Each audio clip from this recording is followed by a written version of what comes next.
Spend the day with me plastering this stunning extension, located in York, England. Firstly, I entered the property by driving down this long drive, and as you can tell, it was raining, but luckily I'm a plasterer and I'm indoors all day long. First and foremost, we are now in the extension. We start off by prepping up the area. As you can see, we have already started skimming up. If you're wondering why I'm skimming up this area here, it's because it helps with the shrinkage, not only from the plaster, but from the wood as well. Next up, we protect any areas that we do not want damaged by any plaster. We have now started the plastering process and mixed up the plaster at a decent thickness, which will help us apply the plaster a lot more smoothly without us dropping it constantly. I just want to give a great tip that's massively overlooked to you spreads already out there, and that's when you're applying the plaster. As many of you know, I normally work very quickly and can put on 4 rooms or more in just a single mix. So my recommendation is to apply as neatly as possible and your thicknesses are equal around all of your area. As you might see, there is tile adhesive underneath the plasterboards here, but don't worry, you can plaster over it. But what I would recommend is scraping back any loose bits and then PVAing straight over the top.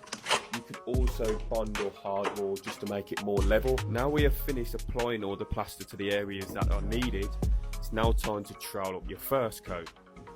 And as you will see, because I applied the plaster neatly in the first place, it's now a breeze to trowel up, which then helps for when I apply my second coat because I know all the areas are flat, neat and all level.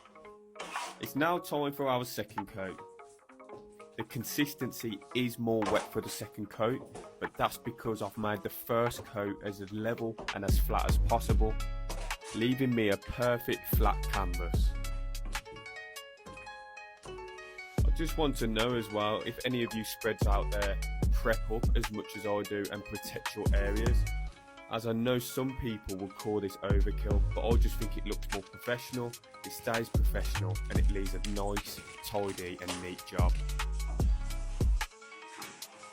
So fast forwarding and a few more trials later, we come to our final process and you can really start seeing it come together now.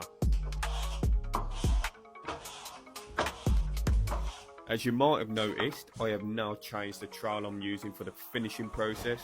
I am using a Nila Mediflex trowel here. It is a 16-inch and I think they're fantastic for finishing with. As you can tell, it just glides over the plaster. But you can use a plastic trowel just to give it that nice shine if that's what you're looking for. But I do prefer a nice kind of shiny but matte finish, which is also perfect for all the painters or decorators to go over, as it won't slip and slide. And boom, there we have it. We have now completed all the plastering for this extension. Hopefully I can get some videos of when it's completely finished and painted. But for now, it's time to load up the van and jump onto the next one. It would be interesting to let me know what you think and maybe what you could have done differently.